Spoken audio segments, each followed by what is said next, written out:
bavandimwe ndabasuhuza mu izina ry'umwami wacu Yesu Kristo, kaze muri Ask Paul. Beloved, I greet you in the name of our Lord Jesus Christ. Welcome and Ask Paul. Amahoro ya Yesu Kristo abane namwe.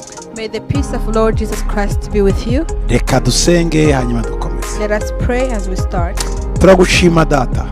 We thank you, Father, Gira neza. for your goodness. Urahambaye. You are great. Umugisha Jean. Bless Jean Na Bagaza. and Pastor Bagaza and I turi muri studio. who are in this studio. Abadukurikira nabo. Everyone who follows us, Ubaha umugisha. bless them, Mu Lord. izina rya Yesu. In Jesus' name. Amen. Amen. Kaze mwese ndagira ngo nsome ibyifuzo hanyuma Jean arabisemura. Welcome. Nako si ibyifuzo, ibibazo. Apostle read and I will interpret. Duhere ku kibazo cya mbere, aravuga ngo muraho neza mubyeyi wacu, Imana ibaho umugisha, muturera neza. Ndabasaba munsobanurire ibikurikira. Shalom, shalom, my Father. May God bless you for all that you do in raising us well. Please explain the following questions for me. Ndagira ngo ni nka bitanu abaza tumusobanurira. There are 5 questions. Eh? Yeah, 5. Reka tujye tugenda kimwe kimwe. Ngwese umukobwa wo mu bana b'Imana wariye amafaranga y'umusore w'umupagani bagasambana, akaba yaragarutse akihana ko atayamusubiza ngo ayemere, ubwo yakora cyangwa yakorerwa deliverance ate ngo umwuka wabijeho umurekure, ko avuga ko yumva imbaraga zimukurura k'uwo muhungu kandi atabishaka, wenda ubwo hari n'indahiro yavuze ahubutse bari kuganira. The question is this: if you are a young lady who have taken money from a young man who is a pagan and you committed sexual immorality with him, but then you repented, what kind of deliverance can be done for you in order to be delivered? Because at some point I feel the power pushing me or pulling me back to this man. I think it's because of the oath that I have made, the oath I've made with this young man prematurely. Ndatekereza ko arimo baza deliverance ni gute yabohoka mu by'ukuri yakundanye n'umuntu. So this young lady was in love with the young man. Amurya amafaranga. And she ate money from the young man. Ariko banakorana n'ibyaha. And they committed sins together. Buke yarakizwa nibyo? Yes. Then she got saved. She repented. Aramureka. And she left the young Ariko man. yumva uri yakimukurura. But she feels the power pulling her back to the young man. Arabaza ko yakorerwa deliverance. Yes. And she wants to know how can she have deliverance? Biroroshye. It's simple. Waba iki gihe wari mu buyobe, wari mu kutamenya, ignorance. This time you were in an ignorance. Iyo uri muri mu kutamenya, Imana yabibabarira. When you are in an ignorance, God forgives you. Rero wamaze gusaba imbabazi. You've already repented. Gusa ndatekereza ko kumva ugikururana n'uyu muhungu nuko mwari mwarageze ahantu muryamana mu banko mubiri umwe. But I think because you're feeling this power pushing you back to him, it's because you have slept together and you became one. Kuruta ifaranga. More than the money that you took. Cyangwa se n'ifaranga nazo zagukurura iyo ukubiswe n'ubukene ukumva wakongera kumubwira ngo aziguhe, kuko ibyo nabyo bya ubukene cyangwa se ubwo busambanyi. And the power of money can also push you back to this man when you become poor and you still need money from him. It's either the money or the infidelity. Yeah, deliverance ni. So this is the deliverance. Uramukura, urasenga, uvuga izina ryawe, izina rye, amafaranga aguhaye, umukure umutima wawe. So you have to pray, confess and speak out the name and the money that he gave to you and remove him out of your heart. Icya kabiri. Number 2. Ni discipline. It's your discipline. Numva biraje urakomeza wihagarareho. If you feel the need of wanting him, you have to rebuke that spirit and focus. Niba hari n'indahiro wakoze wongere uyisubiremo uyihindura. And if you've made any kind of oath for him, you have to renounce it. Ibyo bizagufasha. And that will help you. Icya kabiri bagiye ngo sindahira umuntu yarahiye akiri umwana atazibuka yazikuraho ate. and you want to know any kind of covenant that you've made or oath that you've made while you were still little and you cannot remember, how can you renounce it? ngo cyangwa yarigeze kwemerera uwo bakundanye mbere ko atazamuhemukira nyuma agasanga ingeso ze ari mbi akabivamo, ariko yarahubutse yabigenza ate kandi ko yamaze kwica isezerano kandi ukundi akimushaka atamubohora kandi undi akimushaka atamubohora atamurekura. Okay. So you want to know if you once were committed or you promised someone to love them forever, but at some point you realized that it was a premature or pressure that made you say these words, how can you break this promise that you've made to this person, yet the other side, the other person still wants you to be with them? Okay, ikintu cyose wakoze ukiri umwana, so everything that you've done when you were still young, Imana ntibiha agaciro kuko ni mature ubukiri umwana. God do not count that because it was a mature decision you made, but you have to repent that. Ibyo wakoze nabyo uhubutse. So everything you've made in ignorance, guhubuka, you're premature, cyangwa se nabyita gufata decision utatekereje, or making a decision without thinking about it. Ibi ubisabira imbabazi Imana ikakubabarira nta nkurikizi. You have to ask for forgiveness from God and there's no risk or consequences. Icyo gihe usabye Imana imbabazi irakubabarira. So when you repent, God forgives you. Kuvuga ngo uzakunda umuntu mutaranabana aho nta kibaboha, ikibi n'uwo mwamaze kubakana umugore wawe iki mwarahi imbere y'Imana itorero n'ababyeyi aho niho, ariko umufiance birashoboka ko wabivamo niki kandi nta nkurikizi nyinshi yaba yego. Iyo babaje umuntu umuhemukiye ibyo byose bibaho ingaruka mbi, ariko ubundi mu by'ukuri izo ni indahiro umuntu asabira imbabazi Imana ikamubabarira. So making a promise to someone before you are married to them, there's nothing that really binds you to that oath or that promises. Yes, you can get some consequences for breaking that promise, but it becomes more serious only when you are married, like husband and wife. But otherwise, you have to repent and God will forgive you. Ikindi abajije muri iki kibazo cya mbere cya gatatu gika cya gatatu aravuga ngo umuntu yakwikorera cyangwa yakora deliverance ate igihe atazi ibyamuboshye mu miryango. Urugero nta babyeyi afite, nta n'uwo yabaza ibyaranze imiryango ye, abakenyuka barogaga basambanaga n'ibindi. And she wants to know how can deliverance be done to you when you don't know what bound you, like your generational curse, and you don't have a parent to tell you whether you had people who died prematurely, you had witches in your family, or those who committed sexual immorality and such things.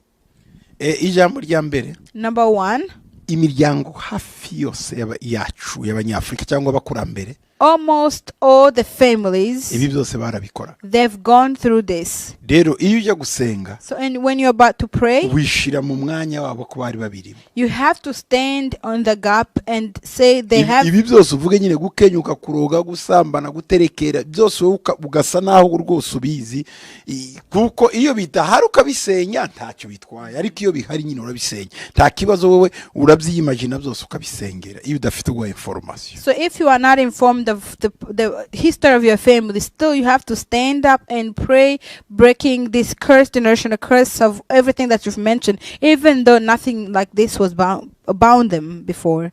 Okay. Ikindi ngwese buri gihe amafuta ni ngombwa muri deliverance. Ntibyakunda utayakoresheje, ese ni irihe banga riri mu gukoresha amavuta? And you want to know if it's necessary to always use the anointing oil when you're doing deliverance, and you want to know what's the secret behind the anointing oil during deliverance. Amavuta Yesu yarayakoresheje n'abigishwa be mu kwirukana amadayimoni. Jesus and the disciple used this anointing oil each time they were casting out demons. The disciples used the anointing oil. Yakobo yavuze ko yasiga abarwayi. James says you can anoint to the sick. Amavuta arimika. Anointing can establish kings. Amavuta areza ikintu akacereza umurimo runaka. Anointing can purify and set apart for certain things. Rero kuyakoresha ni ngombwa. So it is very important to use Ariko anointing ufite oil. kwizera nako ko wasenga gusa udakoreshe bigakunda nabyo nta kibazo. But if your faith guides you to do without it, that's fine as well. Ngiye nkunda kuyakoresha I personally love to use it kuko ni igishigikira kwizera. because it is a support to my faith, Abo ndi musengera. to the people that I'm praying for. Iyo yumvise ko ari ikindi hari uko kwizera hari ayo mavuta bimuremera kwizera. If they know there is a touch of the anointing oil, their faith is strengthened. Ariko ufite kwizera kutakoresha amavuta nabyo wabikoresha ntacyo byose biterwa n'icyo wizera. But if your faith allows you to do deliverance without anointing, that's fine. Gusa niba bigishwa Yesu barayakoresheje. But if the disciples of Jesus used the Nanjye anointing nkaba oil, ndiwe, and I'm one of them, nayakoresha I will use it, nta kibazo. and there's no issues. Ikindi bazo cya gatanu ngo nayahe mahame n'intambwe umuntu akurikiza akora deliverance. And the last that you asked are the principles and steps that we can use while doing deliverance. No kwihana, Repentance, no kwimura, gukuramo ibyo bintu, it's repentance and also removing what binds you, no kwizera, and faith, no kugendera mu kwera, walking in purification cyangwa or sanctification, sanctification, hanyuma no kwirinda. and also discipline. Uzakora ibitabo These 5 bizagufasha. will help you. Ikibazo cya kabiri ni cyitwa George. And George asked the second question. Ubumenyi Apotre Gitwaza agira abukura mu gusenga, mu gusoma, mu ngendo, n'inshuti abaza. George says the knowledge, the wisdom that apostle have, knowledge apostle have, does it come from prayers or reading of books or the travels that he has, or does he get it from friends that he always refers to? Mu ncamake, In brief, sinzi ko ubumenyi mbufite. I don't know. I don't know the knowledge that you say that I truly have it. Anyway, ibi byose uvuga ndabikora. Everything that you asked, yes, I do. Ndasenga, I pray, ngasoma Bibiliya n'ibitabo, I read Bible and other ndagenda, books. Yes, I travel a numva lot. abantu, I listen to mbona others. abantu. I see people. Ndagira ngo utwo twose uduhurije hamwe So if you combine all these hari icyo experiences, twatanga. they can give you something. Ariko ikiruta byose But above all, ni ukubaho nahamagariwe. it is working in my calling. Icyo That's it. ndatekereza ko aricyo genda cyatumye kuko ndaho nahamagariwe noneho nkongeraho ibi bindi waruvuze gusenga gusama kuge ibi noneho bituma biba byiza, ariko kuba mu mwanya wanjye kuko ndi umukozi w'Imana nahamagariwe ibyo nyine bye numbaje ibindi sinabimenya, ariko muri ibyo by'Imana simbizi byose, ariko ngerageza gushakisha ngo mbimenye. So working and serving in my calling, knowing where I am supposed to be, helps me, and also combining what I just told you, praying, reading books, traveling, and also referring to other people. I may not know all of it, but being in my position, I think that's what equipped me. Kandi mu by'ukuri ingenzi ko ntacyo nzi. And honestly, I don't think I have. Ndashakisha, ndacyagerageza kumenya. I am still trying to know things. Kandi nawe George, And you, George, hari ibyo uzi byinshi there are much that you already nge know ntazi that I don't know, nakwigiraho. and I can learn from you. Byenda nge nuko mfite amahirwe yo gukoresha iyi platform nkavuga ukumva, ariko nawe byenda uyigize ukavuga nanjye byantangaza. The difference is just that I have this platform to express what I know, but if you were given the same spot to speak what you know, I will be amazed by you. Gusa nyine ndaho ngomba kuba icyo nicyo cyane nge nshimira, kuko iyo uri ahantu Imana yagushize cyangwa yaguteganyije kuba ntukoresha ingufu nyinshi, yonyine irabigufashamo. But most of all, it's because I'm in my position where I'm supposed to be, and this is where God planned me to be. And I think it comes naturally, it comes easily once you understand it. Ikibazo ni cyakangaje ni iki cyari cya mbere cya George, tujye ku cya kabiri cya George arabaza ngo ariko afite n'icya gatatu. Afite icya gatatu n'icya kane. N'icya kane? Okay. George afite n'icya kane. Okay, reka turebe ku cya kabiri. Ngo icya kabiri ngo kwizera Yesu ni gute? Abisobanure kuko kwizera ijambo rinini. Ese birashoboka ko uwizeye yakora icyaha? Niba ari yego, kwizera kwe kwaba kumaze iki? Niba ari hoya, ko nta mukiranutsi uba ku isi. He wants the number 2 is what is believing in Jesus. Ndagira ngo nugukizwa, shaka kuvuga gukizwa niki? What is salvation? Kwizera Yesu ni gute?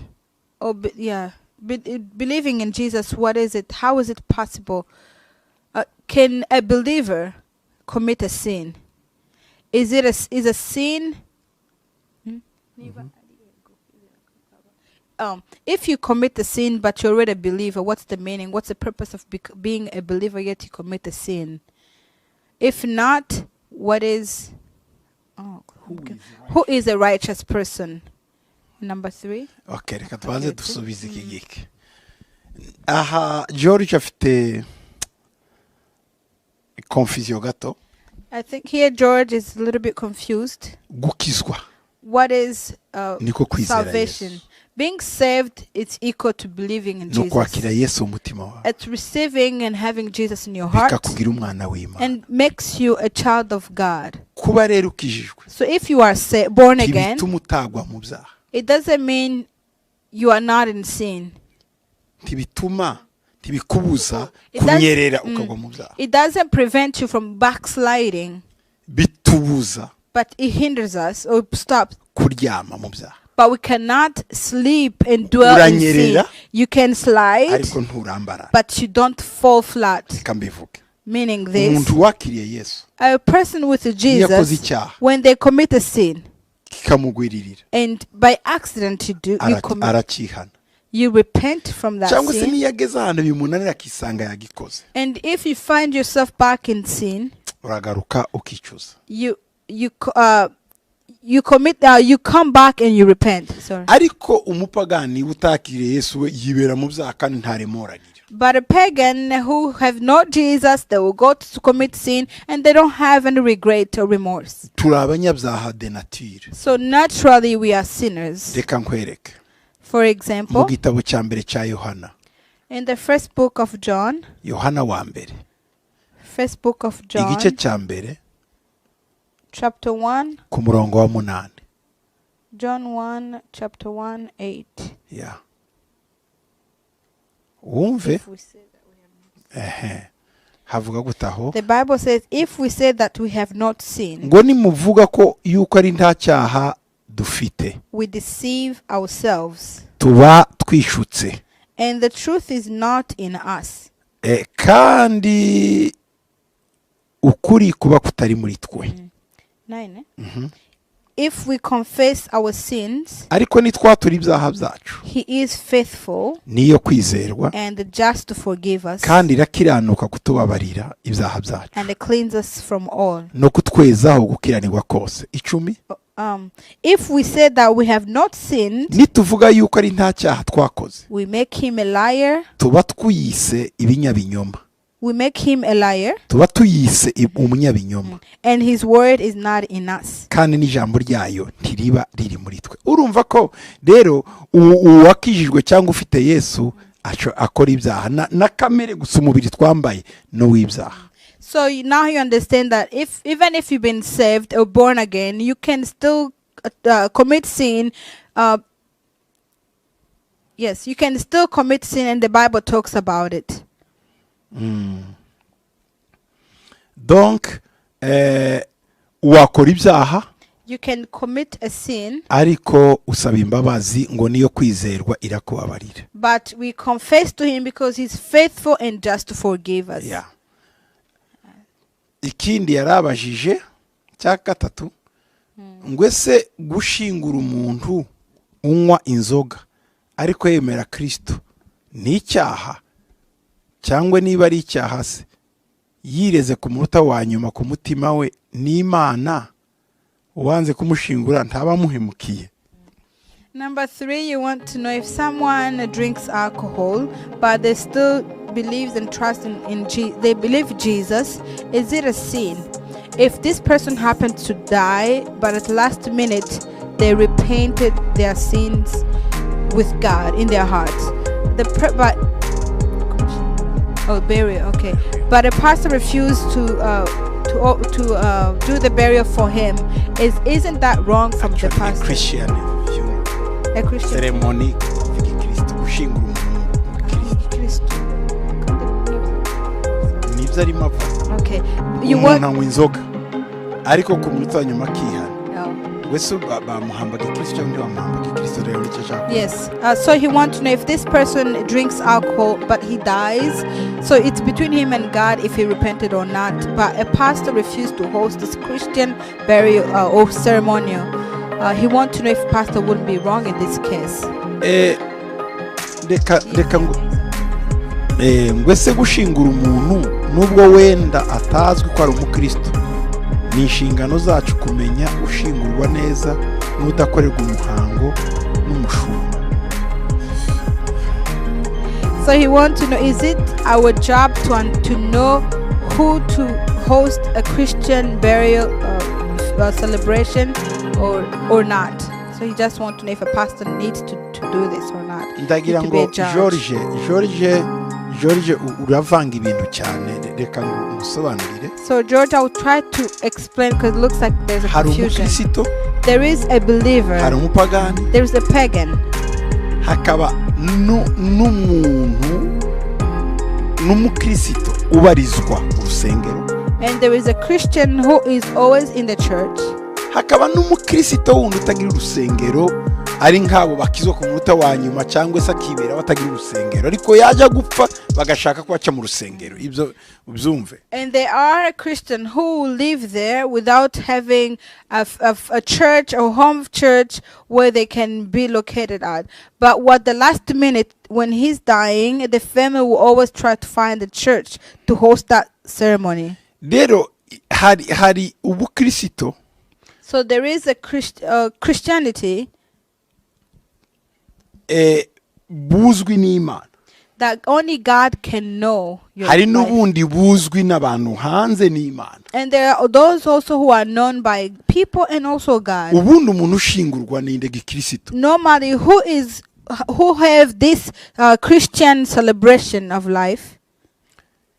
N'umumambere w'itorero ufite itorero waritanze mu misanzu wasengewe wifate gaburo ryera uwo nguwo ibyo byose arabikwiriye. Ariko gufata umuntu wari umupagani hanze ngo ku munota wa nyuma arizeye nace mu rusengero ntabyo yakoze, ibyo pasiteri yabikora ku giti cye ariko si imihango y'itorero. Utandukanye umuhango w'itorero no guhamba umuntu wapfuye. So life celebration can only be done by a church member who was well-known, who contributed in church, her attendance was known. But if a person at last minute is brought to the church, you have to understand that difference between a celebration of life over the church member and also a burial. Dero uyu muntu uri murabaza ngo umupagani ngwese akeneye gushingurwa. Abapasiteri banze kumushingura kuko atagaragaje imbuto akwiriho, ariko we yarayihanye ku munota wa nyuma ntibimubuza kuja mu ijuru, ariko ntahabwa izo privilege zo guhambwa nk'umukristo. Donc iyo ni privilege y'umwana w'Imana, umwana gusengerwa mu rusengero, gukorera ubukwe mu rusengero, ndetse n'umunsi yapfuye kumucisha mu rusengero. Ayo nama ni inyungu z'umuntu wabaye mu rusengero. Ariko umuntu wabaye mu isi agakirizwa iyo ku munota wa nyuma, ayo mahirwe ntiyakagombye kuyahabwa kuko atabaye mu muryango witwa urusengero. Gusa iyo baramutse itorero rivuze ngo tubikore nabo nta kibazo gihari. Ariko nayo ngubwiye ko bamwe bashobora kubyanga abandi bashobora kubyemera, gusa banabyanze si igitangaza kuko ayo sa mahirwe ye ntiyabaye mu nzu y'Imana. Nta kuntu utaba mu nzu y'Imana ngo bacishe umurambo wawe mu nzu y'Imana. Ibyo nabyo ni ukubyumva neza. N'iby'idini n'imihango y'urusengero. So, George, I'll try to say this to you. There are a lifestyle, there are celebration that can only be done by a member of a church because they grew up. There are practices that they have done already, like a child dedication, baptism, and marriage in the church. All this, well, at the end of your life, it is to be celebrated. But it's different for someone who have lived all their lives outside of church, but the last minute they want to bring that person through the church. So you have to understand there are opportunities, there are privileges for the ones being born and grew up in the church versus those who just got saved at the last minute. And the pastors are not bound at hosting their celebration into their churches. ngwese ngo gushingura umuntu w'inzoga ariko yemera Kristo n'icyaha. Donc yego yemera Kristo bazeranye na Kristo ariko itorero amahame y'abagenga abakristo nabo umuryango w'ubwo mu rusengero ntayuzuza. Niba mu rusengero bavuga ngo kunywa inzoga n'icyaha, twe ntituzemera iwacu muri famille, wowe ukayinywa ntuburi muri uwo muryango muzukuri. So you want to know if hosting this life celebration at the end of your life in the church for a person who used to drink alcohol, it's different again. The pastors are not bound in doing so because you did not follow the principles or the protocol of that church. Dero wanze kumushingura nta cyaha afite. So the pastor did not do this, did not host the celebration, they are not at fault. Ninguko anamushinguye nawo nta cyaha afite. It's same as if they host the celebration, they are not at fault either. Nawo nta cyaha. That's not at fault. Kubera iki? Why? Kuko hari amategeko ya buri rusengero, hari amategeko doctrine y'urusengero. So every church has its doctrine. Iyo doctrine y'urusengero rero agomba kuyubahiriza. So the pastor have to follow the church doctrine. Nta cyaha pastor akoze natamushingira kuko yakurikije doctrine y'urusengero. Yes. So the pastor is not at fault and has not committed any crime or any wrongdoing because he followed and honored the doctrine of his church. Reka tuje ku kindi. Hari wabajije ibyenda wagisoma ndatekereza ko kiri mu Cyongereza. Shalom, Father. I thank God for the conference you held recently for holy anointing.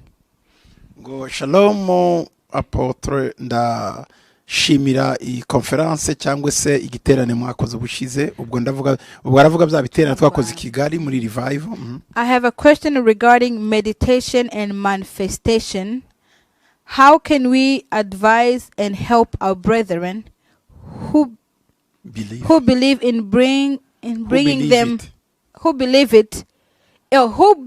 that it brings them closer to God, and it claims that it helps them to know their purpose more than it gives them guidance. Aravuga meditation na manifestation. Barya batekereza cyane bagasohoka bakajyana. Ntabwo ibi okay reka gisubiremo. Icyo twita meditation nicyo arimo abaza ni uburyo bwo gutekereza kugeza igihe umwuka wawe asohoka hanze ngo bavuga ko begereza Imana. Ikibazo cyanjye ni iyihe Mana, kuko hari Imana zitandukanye. Iyo twese tuvuga ngo ni Imana simwe. So as you ask that, they say that it gives them a purpose and the guidance from God. So I want you to know, and I may even ask you, which God are they referring to? Imana yacu twe tuvuga. Our God that we speak. Twe ni umwuka wera uyitwegereza.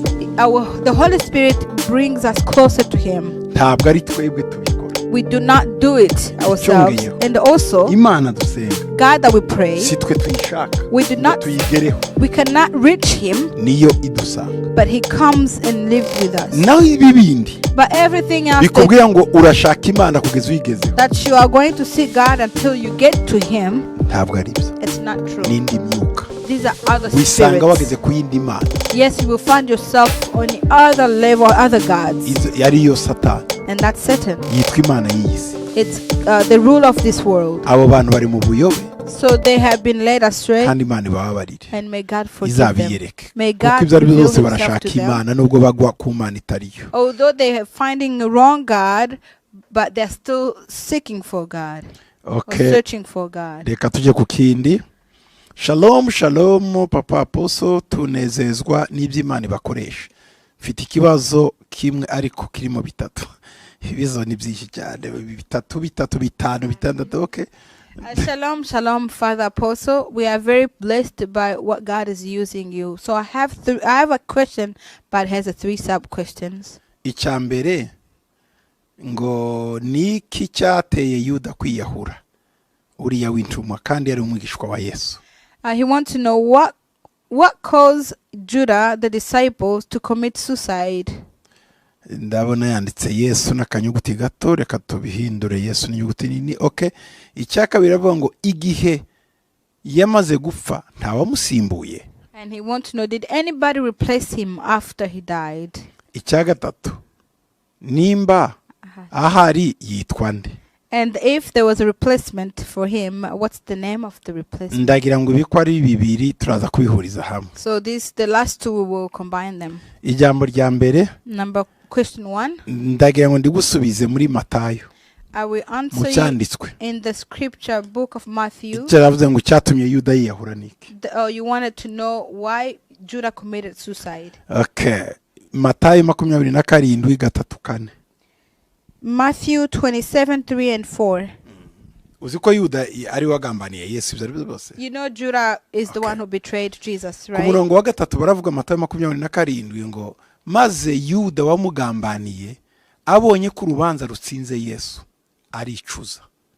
Asubiza abatambyi bakuru n'abakuru bya bike by'ifeza 30. Aravuga ati ku murongo wa 4, nakoze icyaha kuko nagambaniye amaraso atariho urubanza. And ariko baramusubiza bati biramaze n'ibyawe. Then Judas, his betrayer, seeing that he had been condemned, was remorseful and brought back the 30 pieces of silver to the chief priest and elders, saying, I have sinned by betraying innocent blood. And they say to him, what is it that to us you see to it? Ku murongo wa 5, On 5, ngo ifeza zigujugunya mu rusengero, arasohoka aragenda arimanika. Then he threw down the pieces of silver in the temple and departed and went and hanged himself. Icyatumye yiyahura, So the reason why he hanged himself, yaricujije. it was a remorse. Mu by'ukuri birasa naho It's as akora if dire yo kugurisha Yesu. Yarazi ko Yesu afite imbaraga nyinshi niba mukoraho bose none abonye arapfuye aravuga ati no nakoze amakosa. So it's as if truly when he betrayed Jesus, he did not believe that Jesus would be able to be captured because he knew how powerful Jesus was. So when he saw him being captured, he that's why he went and committed Ikibazo suicide. cya kabiri n'icya gatatu, Your number 2 and 3. uwamusimbuye n'izina rye. Ese hari uhari? You want to know the person who replaced Judah and his name? Reba mu byakozwe n'intumwa. Let's look in Acts of Apostles, Igice cya mbere chapter 1, ku murongo wa 15 on verse 15 tugeze kuri 26. to 26. Ngo muri iyo minsi Petero ahagaze hagati ya bene data, umubare w'abantu bose bari bahateraniye bari nk'ijana aravuga ati. And in those days Peter stood up in the midst of the disciples. Altogether the number and the names were about 120. And he said, bagabo bene data, ibyanditswe byari bikwiriye gusohora ibyo Mwuka Wera yahanuriye mu kanwa ka Dawidi kuri Yuda wayoboye abafashe Yesu. Men and brethren, this scripture had to be fulfilled, which the Holy Spirit spoke before by the mouth of David concerning Judas, who became a guide to those who arrested Jesus. Kuko yari yarabazwe muri twe agahabwa umugabane w'uyu murimo. And for he was numbered with us and obtained part in this ministry. Kandi uwo muntu amaze kugura isambu kubyo yahaweho igihembo cyo gukiranirwa kwe, agwa yubamye araturika, amara ye yose arataraka. Now this man purchased the field with the wages of iniquity, and falling headlong he burst open in the middle, and all his entrails gushed out. Bimenyekana mu batuye Yerusalemu bose. Nicyo cyatumye iyo sambu mu rurimi rwabo bayita Akeludama, risobanurwa ngo ni isambu y'amaraso. And it became known to all those who dwelling in Jerusalem. So that field is called in their own language Akeldama, that is field of blood. 21 ngo nuko muri abo twagendanaga iteka ubwo umwami Yesu yarakiri muri twe. Therefore, of these men who have accompanied us all the time the Lord Jesus went. 20 pardon, sorry kuri 20 On ngo ndetse byanditswe mu gitabo cya Zabuze ngo iwe hasigara ubusa kandi he kugira undi uhaba kandi ngo ubusonga bwe bugabana undi. Nuvuga ngo umwanya yararimo ahabwa undi. Bagiye kureba rero muri amplace. On 20, for it is written in the book of Psalms, yes. It is written in the book of Psalms, let his dwelling place be desolate, and let no one live in it, and let another take his office. 21 rero ngo nuko muri abo twagendanaga iteka ubwo umwami Yesu yarakiri muri twe. Therefore, of these men who have accompanied us all the time that the Lord Jesus went in, nguhere kubatiza kwa Yohana ukageza ku munsi Yesu yadukuriwemo azamuwe bikwiriye kumwe abo mugabo hamwe natwe wo guhamya kuzuka kwe. Beginning from the baptism of John to that day when he was taken from us, one of these must become a witness with us of his resurrection. Bahitamo babiri, umwe ni Yosefu witwaga Barisaba uwo bahimbye Yusto, undi ni Matiyasi. And they proposed two, one Joseph called Barsabbas, who was surnamed Justus, and Matthias. Barasenga bati 24 mwami Imana umenya imitima y'abantu bose werekane ubutoranyije muri aba bombi. Urumva ko bazanye babiri Yosefu na Matiyasi. Justus. So they prayed and said, you, O Lord, who know the hearts of all, show which of these two you have chosen. Ngwabe intumwa ahabwa uyu murimo Yuda yataye akajyahe. To take part in this ministry and apostleship from which Judah by transgression fell. Barafindira ubufindo bufata Matiyasi nuko abaranwa n'intumwa 11. And they cast their lots, and lot fell on Matthias, and he was numbered with the 11 apostles. Ndagira ngo urasubijwe. I think now you have uwamusimbuye yitwaga Matiyasi. The replacement name is Matthias. Katuje ku kibazo cya 6 nacyo gifite ibindi binga cya 5 muraho ndashima cyane ndimo gusubizwa kandi neza umaze niwe izi ni inzozi kandebe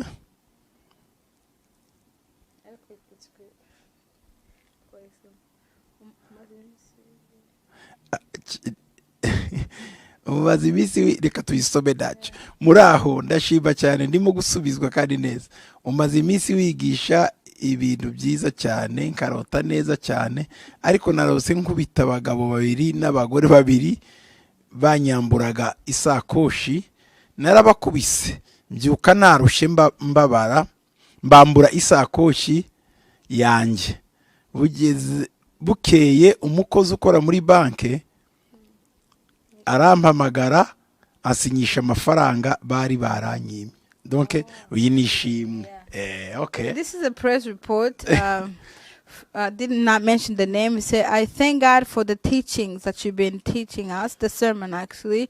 For the past days, I have been sleeping well and dreaming actually good. Recently, I had a dream that came 2 men and 2 women were attacking me. So I got up and stopped fighting them in my dream. I even woke up feeling tired. But the next day when I went to the bank, they they authorized money that they've been declining or denying me to get. So God has blessed him through the dreams and teachings that he got. So the next morning you got your money. Okay, manishim. So praise be to God. Number 6. Nifuza kubaza ibibazo bibiri. Shalom Father. Ntabwo shalom ni shalom. Shalom Father. Sibyo? Yes. Nifuza kubaza ibibazo bibiri. Shalom Father. I have 2 questions.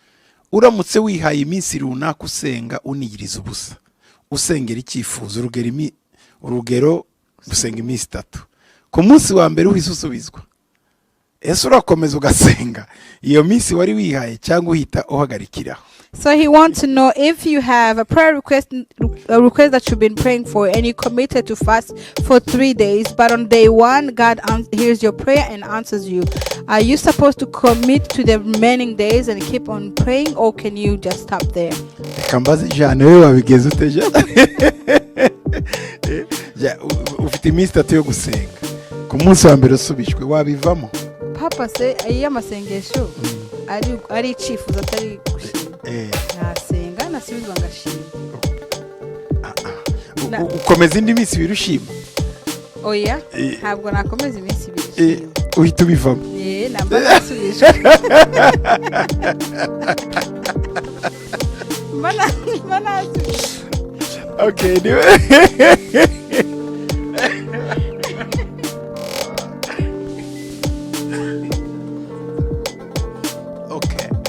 njyewe biterwa n'umuntu. So it depends on the person. Njyewe umunsi wa mbere nsubije. If I will answer the day 1 nari nihaye iminsi 3 and I've been committed to 3 days, nafata indi 2 nshima kandi none usaba n'Imana n'ibindi kuko si kibazo kimwe ufite cyonyine ibyo ari byo zabari n'ibindi byose byasubijwe. Nafata iyo shima Imana yansubije iminsi 2 nanone nakomeza ngiye kwisengera.